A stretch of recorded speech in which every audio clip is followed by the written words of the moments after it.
Saludos a todos, bienvenidos a un video más de Estudio Profético, la sección del canal donde estudiamos Daniel y Apocalipsis capítulo a capítulo y versículo a versículo. El día de hoy vamos a estudiar el capítulo número 10 de Daniel, un capítulo sumamente importante dentro del libro, un capítulo que a veces no le prestamos mucha atención o inclusive se lo pasa de alto, puesto que está entre dos grandes profecías muy importantes, muy interesantes, pero el capítulo 10 marca un nexo entre la penúltima y la última sección del libro. El capítulo 10 contiene detalles fascinantes sobre el gran conflicto entre Cristo y Satanás, y por eso he titulado este estudio El pequeño gran conflicto, ya que en la experiencia revelada en Daniel capítulo 10 podemos tener una vislumbre bastante clara de lo que consiste el gran conflicto entre Cristo y Satanás. Entonces, dicho esto, vamos a iniciar con el estudio, sumamente interesante. Tenía planeado que este estudio solamente dure un video, pero me he visto en la necesidad de dividirlo en dos. A pesar de ser uno de los capítulos más cortos del libro de Daniel, aún así tiene tantos detalles que ha sido importante dividirlo en dos partes. En esta primera parte vamos a ver algunos puntos importantes sobre el gran conflicto aquí presentado y la segunda parte, que va a ser aún más interesante que esta primera, se la recomiendo mucho, no se la pierdan. Vamos a ver acerca de los demonios, aprender un poco acerca de los demonios desde una perspectiva bíblica y qué es lo que enseña la revelación con respecto a estos seres y cuál debe ser nuestra postura, nuestra posición y nuestra actitud frente a estas criaturas. Entonces, dicho esto, vamos con esta primera parte. Primero, como no podría ser de otra manera, estableciendo un contexto para lo que vamos a estudiar. Y eh, Daniel capítulo 10, versículos del 1 al 4, nos dice lo siguiente, y mucho ojo con los detalles porque los vamos a ir explicando, ¿no? En el año tercero de Ciro, rey de Persia, fue revelada palabra a Daniel, llamado Belsasar, y la palabra era verdadera y el conflicto grande, pero él comprendió la palabra y tuvo inteligencia en la visión.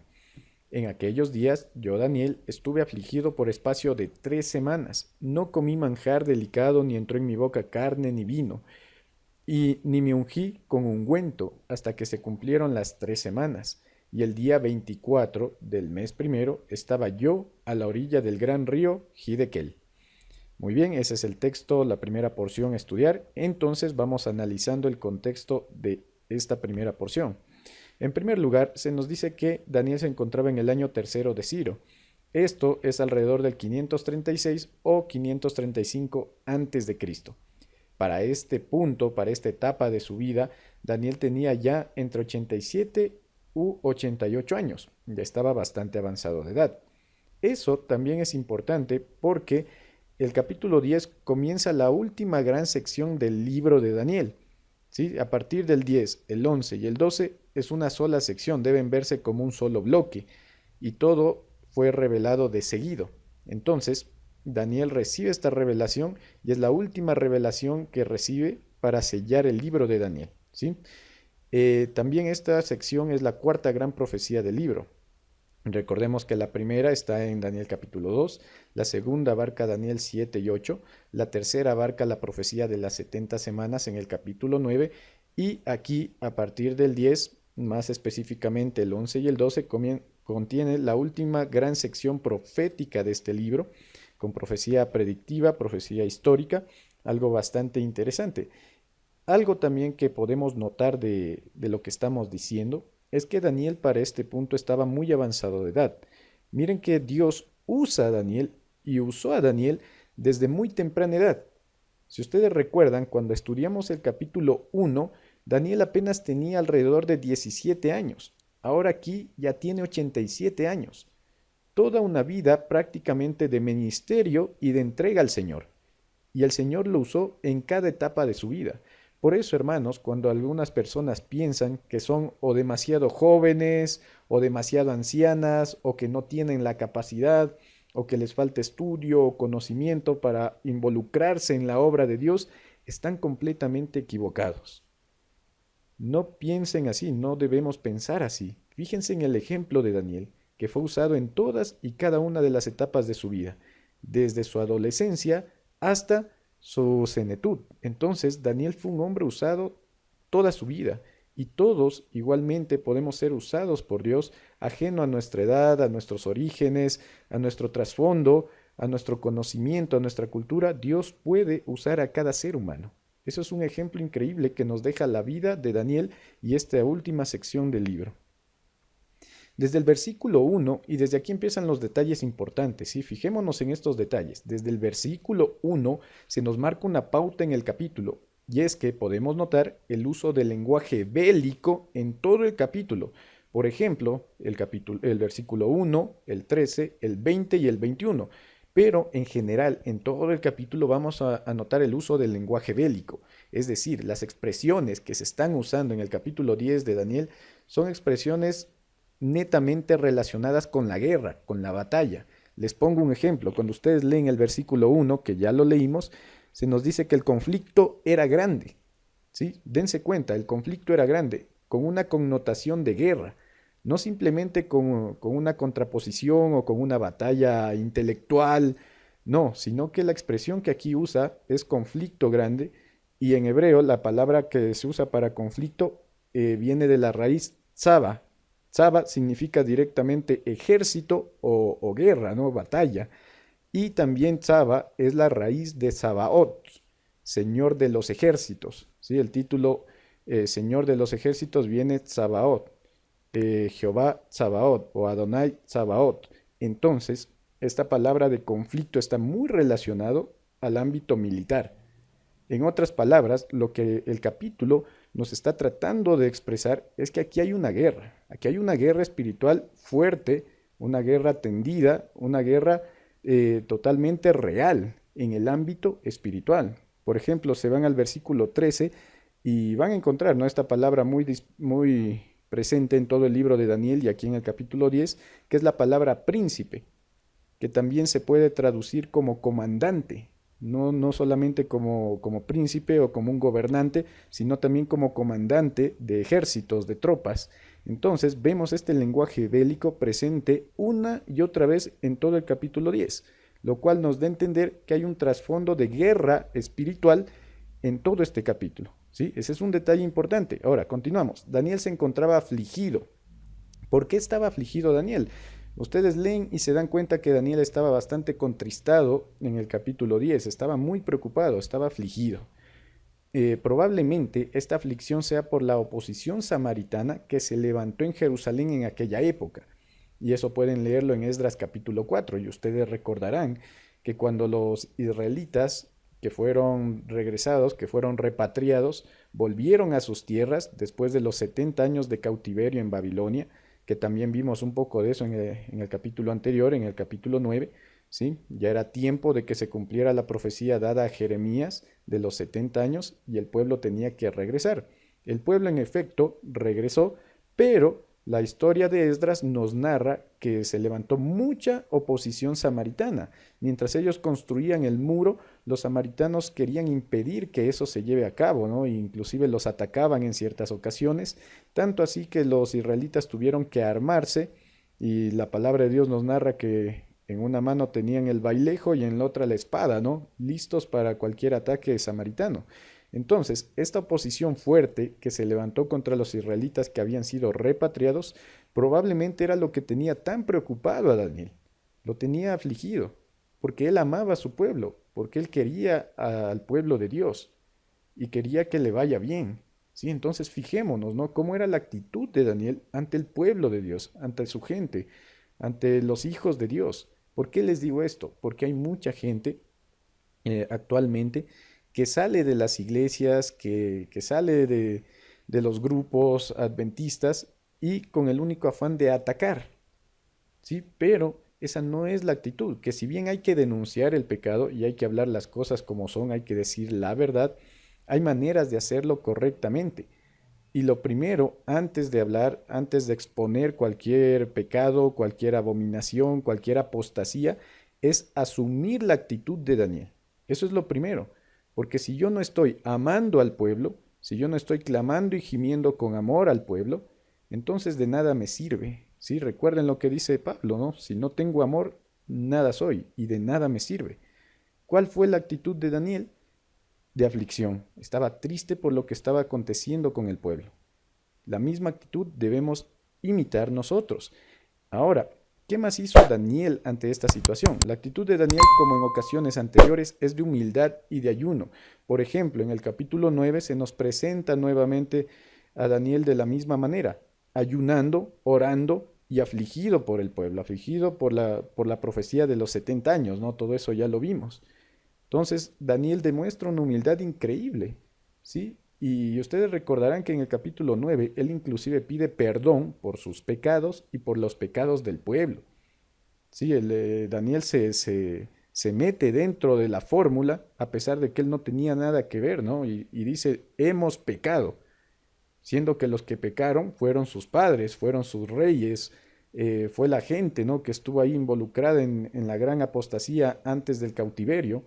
Pero sin embargo, Daniel, 70 años después, pide perdón por el pueblo y por él, ¿no? Y él se involucraba dentro del pueblo. Fíjense en esa actitud, por favor, fíjense en esa actitud de Daniel que es muy importante.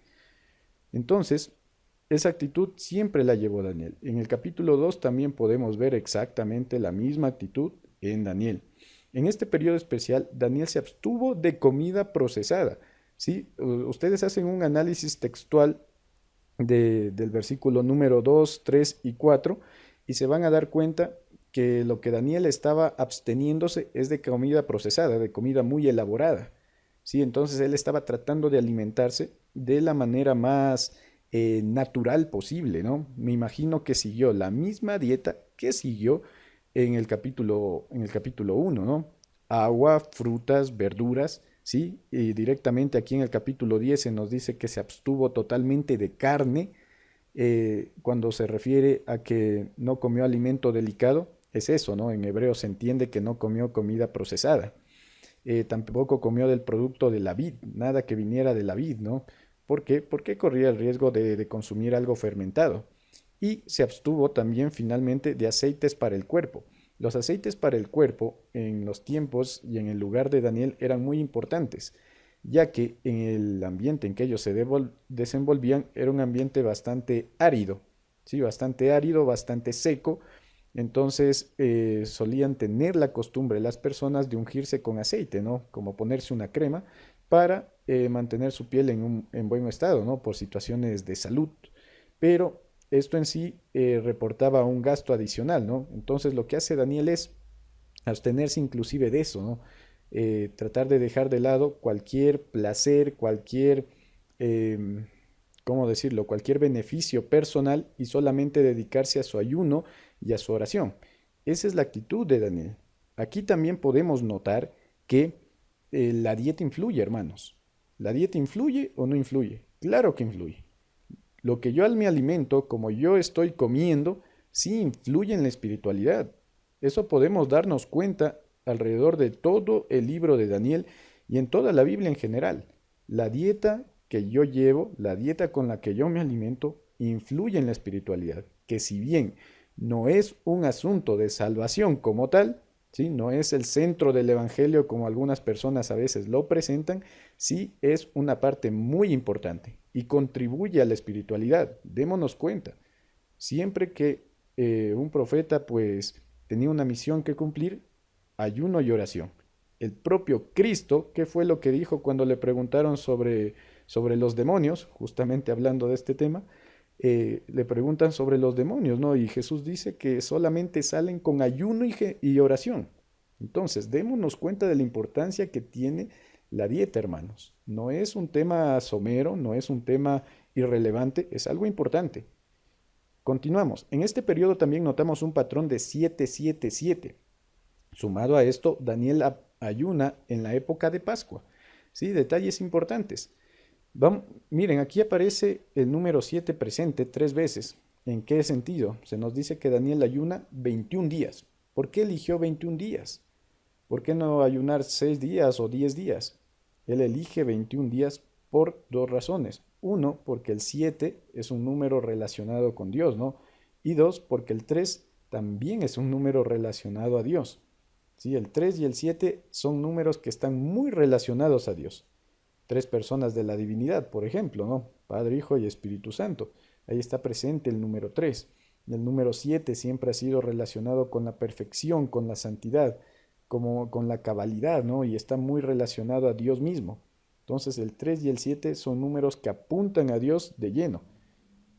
Por eso recordemos, ¿no? En Apocalipsis aparece un número, el 666, ¿sí? Entonces este tipo de detalles nos dan pautas para interpretar correctamente aquellos números que aparecen en el Apocalipsis o aquí mismo en el libro de Daniel.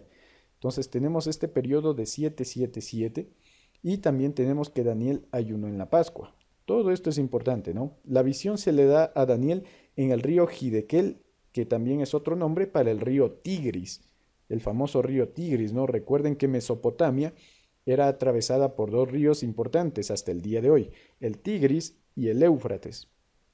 Y en medio de esto está Mesopotamia y ahí en las llanuras se ubicaban las ciudades del imperio babilónico, un lugar muy importante también por la construcción de la Torre de Babel que aparece en Génesis capítulo 11.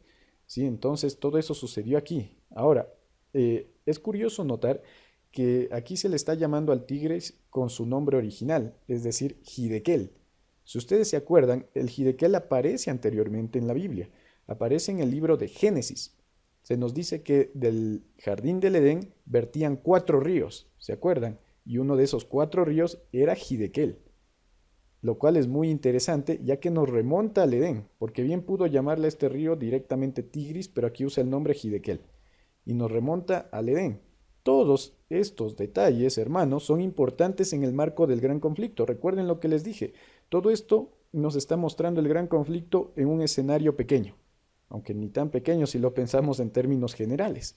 Sí, miren, aparece el 7, un número relacionado a Dios, aparece el 3, otro número relacionado a Dios. Se usa este lenguaje bélico del cual les estaba hablando. Se nos habla de la aflicción de Daniel, preocupado por las tensiones políticas que había en Palestina entre samaritanos e israelitas que reconstruían. Sí, se nos habla del río Tigris, lo cual nos remonta al origen del gran conflicto aquí en la tierra, es decir, al Edén. Daniel ayunó en la Pascua. Ustedes recuerdan que la Pascua era la fiesta que celebraba o conmemoraba hasta el día de hoy la, la salvación del pueblo israelita del yugo de los egipcios, ¿no? La salida, es decir, la victoria del Dios verdadero sobre la religión falsa egipcia. Interesante, ¿no? Entonces vemos que hay full pautas que nos hablan acerca de este gran conflicto. Y, y cuando leemos así de manera rápida o de manera descuidada, no notamos todos estos detalles. Pero ahora ya tenemos un mejor conocimiento de cada uno de estos detalles. En resumen, y en poquísimas palabras, todo el marco, todo el trasfondo de este capítulo me está gritando, me está dando voces vivas de que estamos hablando de un gran conflicto espiritual, de que lo que está pasando aquí es algo grande, no es algo de poca importancia, es algo grande y nos muestra, nos quiere mostrar lecciones aún más grandes para nuestra propia vida y para el panorama actual de cosas. Ahora, desde el versículo 5 y el 6 aparece un varón, y alcé mis ojos y miré, y aquí un varón vestido de lino y ceñido sus lomos de oro de Ufaz. También, el oro de Ufaz, puede hacer referencia al oro de Ofir, el cual también estaba en Edén, si ustedes se acuerdan. Su cuerpo era como de berilo, y su rostro parecía un relámpago, y sus ojos como antorchas de fuego, y sus brazos y pies como el color del bronce bruñido, y el sonido de sus palabras como el estruendo de una multitud. Ahí lo tienen, la descripción de un varón, aparece un varón, algo interesante, ¿no? Pero, ¿quién es este varón? ¿Cuál es la identidad de este individuo al cual Daniel ve a continuación? Está parado él en el río Hidekel y empieza a tener una visión, ¿no? Y en esta visión se le aparece este hombre. Ahora, vamos a encontrar que hay similitudes increíbles entre el capítulo 10 y el capítulo 1 de Apocalipsis. ¿Sí? Tú lees Daniel 10 y lees la descripción de este varón y luego lees el capítulo 1 de Apocalipsis y notas que al apóstol Juan le sucede exactamente lo mismo que le sucedió a Daniel. Está ahí en visión en el día del Señor, ustedes recordarán, y de repente empieza a tener una visión. Y en esa visión se le aparece un varón idéntico al que se aparece en Daniel capítulo 10. Entonces, estos dos profetas, como poníamos desde el propio inicio de estos estudios, son muy similares. Y Daniel y Apocalipsis son libros hermanos, y cada uno se complementa. Ahora bien, en el, vemos las siguientes 7 similitudes. Noten nuevamente aparece el número 7. Justo son 7 similitudes, hermanos.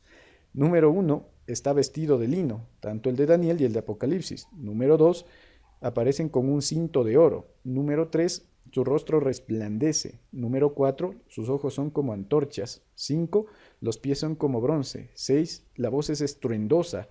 Y 7, a la presencia de este varón, los profetas desfallecieron. Tanto Juan como Daniel desfallecen al ver a este hombre, porque su presencia era increíble, era sumamente abrumadora. ¿Sí? Entonces, ¿qué nos dice Apocalipsis sobre este varón y el cual nos revela la identidad? Y él puso su diestra sobre mí diciéndome, no temas, yo soy el primero y el último, el que vivo estuve muerto, mas he aquí que vivo por los siglos de los siglos. Amén.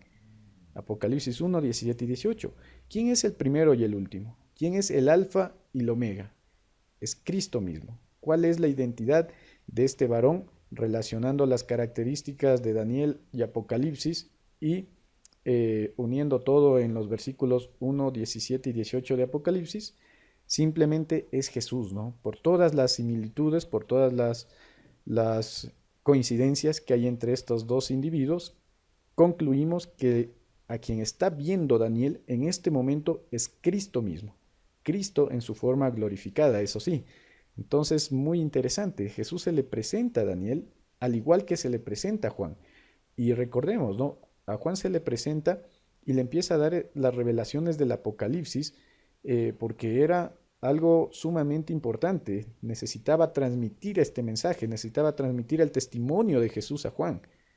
Era una cuestión de vida o muerte, ¿no? La revelación de Jesucristo. Lo mismo para Daniel. ¿Qué nos da a entender que este varón aparezca aquí en el capítulo número 10? Nos da a entender que la profecía a continuación, es decir, la del capítulo 11 y el 12, son profecías sumamente importantes para que el mismo varón, para que el mismo Cristo esté ahí presente. ¿Sí? Entonces noten esos detalles. Ahora, tenemos a Jesús ahí presente. Y vamos a hablar un poco acerca de la presencia de Dios. Versículos 7 y 9. Y solo yo, Daniel, vi aquella visión y no la vieron los hombres que estaban conmigo, sino que se apoderó de ellos un gran temor y huyeron y se escondieron. Quedé pues yo solo y vi esta gran visión y no quedó fuerza en mí. Antes mi fuerza se cambió en desfallecimiento y no tuve vigor alguno. Pero al sonido de sus palabras y al oír el sonido de sus palabras caí sobre mi rostro en profundo sueño, con mi rostro en tierra. Nuevamente encontramos más detalles interesantes sobre la experiencia de Daniel. Primero, notamos que Daniel estaba acompañado, ¿no? Daniel estaba acompañado. Y segundo, vemos algunas señales físicas que se manifestaron en Daniel. ¿Sí? Esto es importante. El profeta en la palabra de Dios tiene varias características, ¿no? Y bueno, se ha estudiado anteriormente y en un futuro haré un video específicamente para eso, pero se nos mencionan varias características de un profeta verdadero. Unas de esas características son señales físicas que debe manifestar el profeta cuando está en un estado de visión o de sueño. ¿Sí? Entonces, en el caso de Daniel, en este capítulo en concreto, no vamos a hablar de las otras características de un profeta verdadero, pero aquí nos vamos a centrar en las características físicas que nos presenta el capítulo 10. ¿Sí? Entonces, vemos 3 características interesantes. Número 1, se nos dice que el profeta pierde la fuerza. Cuando recibe la revelación, se desvanece, pierde su fuerza, ¿no? Luego se nos describe que se desmayó, sufre una especie de desmayo descrito como un sueño. Y en tercer lugar, los sentidos del profeta quedan absortos en la visión. ¿Sí? Se nubla, se bloquea totalmente. Es como si sus sentidos ya no estuvieran aquí en este mundo, sino que están totalmente absortos en la visión. Recuerden, por ejemplo, las descripciones que nos hace el profeta Juan. Cuando Juan está en visión, él ve ranas, ve corderos, ve bestias, ve mares, ve tierras, ve de todo, ¿no? Y él lo describe como si estuviera ahí presente. Inclusive nos dice, bueno, me tocó un ángel, o escuché la voz de trompeta, o me contristé. Entonces, notamos cómo el profeta está totalmente absorto en la visión, ¿sí? Y el resto del mundo, el mundo real, por decirlo de alguna manera, se desvanece para él, ¿sí? Entonces, estas son 3 señales físicas que manifestaban los profetas cuando entraban en visión. Algo interesante. notamos también que es muy diferente a lo que enseñan muchas religiones hoy en día sobre cómo el profeta recibe la revelación, que a veces se tiran al suelo y empiezan a revolcarse o empiezan a gritar como locos o están totalmente lúcidos, ¿no? Ahí adivinando o profetizando, dicen ellos, eh, a la persona de manera individual, susurrándole al oído, ¿no? O haciendo ruidos extraños, hablando en lenguas. No, nada de eso, ¿no? Aquí encontramos señales físicas bastante claras de cómo era cuando un profeta recibía una revelación de Dios. Y a eso sumamos también las otras señales que nos dice la Biblia, de las cuales hablaremos en otra ocasión. Y otra lección interesante que sacamos de estos dos versículos que leímos es que hay dos grupos hoy en día y en la venida de Cristo. ¿Sí? Notamos dos tipos de personas. A la presencia de Jesús suceden dos cosas. Uno, en los justos causa consuelo, consagración y entendimiento, como fue ahorita el caso de Daniel. En Daniel causó entendimiento, él estaba contristado, estaba afligido. En el capítulo 9 inclusive él no comprendía la profecía, no comprendía lo que Dios le había revelado anteriormente, ¿sí? Y la presencia de Cristo le produce entendimiento. En los justos produce eso, hermanos, consuelo, consagración y entendimiento. Pueden ver eso en todos estos ejemplos bíblicos que ven en su pantalla. Pero el otro grupo, ¿sí? El segundo caso, son los impíos. En el caso de los impíos, causa temor, alejamiento y necedad. ¿Sí? Son las tres sensaciones que causan la presencia de Dios en la vida de las personas. Entonces, miren, dentro de cuál de los dos grupos estamos.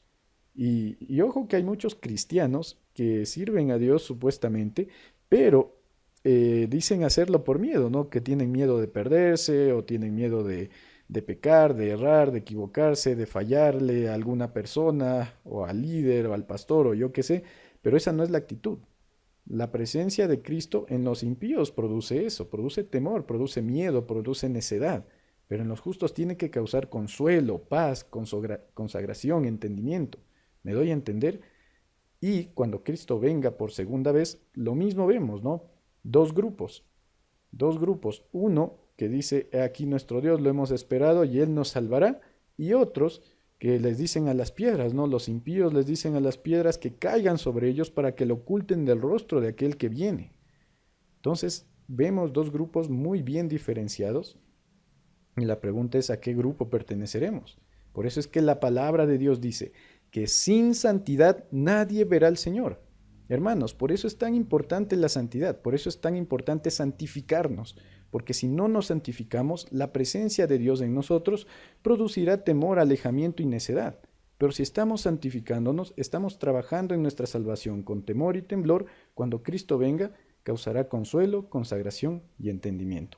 Muy interesante, ¿no? Entonces vemos parecido a lo que sucedió con Daniel. En Daniel produjo todo lo bueno, pero los que estaban alrededor de él se asustaron, ¿no? Y se alejaron. Entonces lo vemos claramente reflejado en este capítulo. Y la última sección que vamos a revisar el día de hoy es la de los versículos 10 y 12. Y ya que una mano me tocó e hizo que me pusiese sobre mis rodillas y sobre las palmas de mis manos. Y me dijo, Daniel, varón muy amado, está atento a las palabras que te hablaré, y ponte en pie, porque a ti he sido enviado ahora. Mientras hablaba esto conmigo, me puse en pie temblando. Entonces me dijo, Daniel, no temas. Sí, ojo, aquí ya le está hablando un ángel, ¿no? Ya no le está hablando Cristo, el varón que él vio al principio no le está hablando, no le está hablando un ángel. No temas, porque desde el primer día que dispusiste tu corazón a entender y humillarte en la presencia de tu Dios, fueron oídas tus palabras y a causa de tus palabras he venido. Entonces, vamos a notar que en todo el capítulo 10 hay tres toques, ¿sí? Este ángel toca a Daniel tres veces. El toque divino aparece en el versículo 10, en el versículo 16 y en el versículo 18. Entonces, Daniel es tocado tres veces.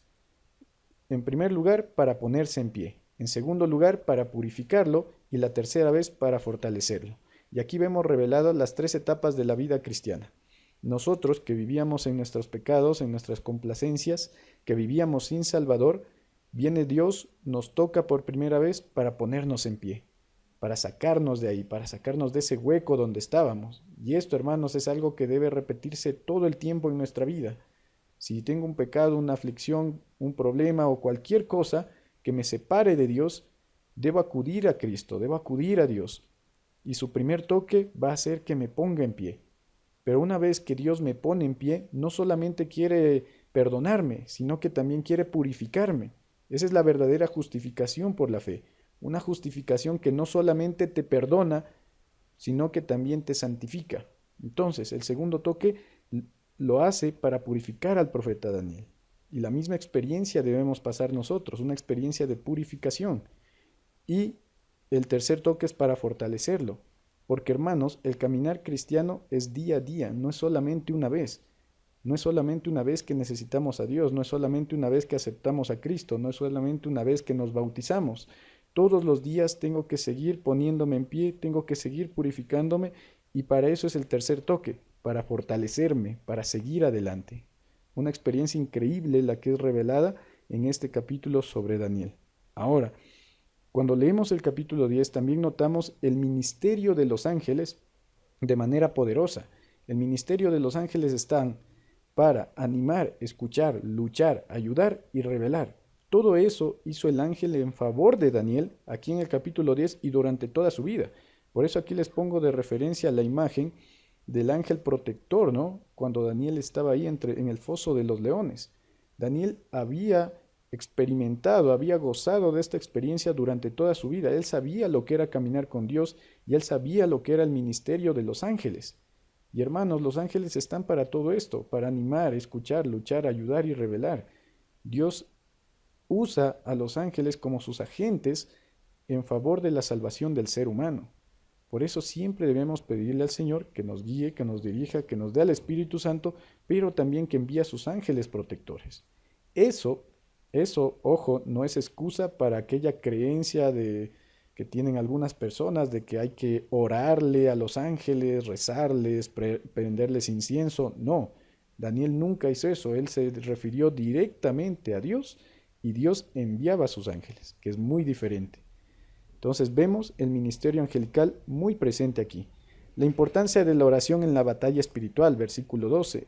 Entonces me dijo, Daniel, no temas, porque desde el primer día que dispusiste tu corazón a entender y a humillarte en la presencia de tu Dios, fueron oídas tus palabras y a causa de tus palabras yo he venido. Entonces, la oración juega un rol, juega un papel importantísimo dentro de la batalla espiritual, hermano. Sin oración somos presa del enemigo. Sin oración hemos perdido ya la batalla.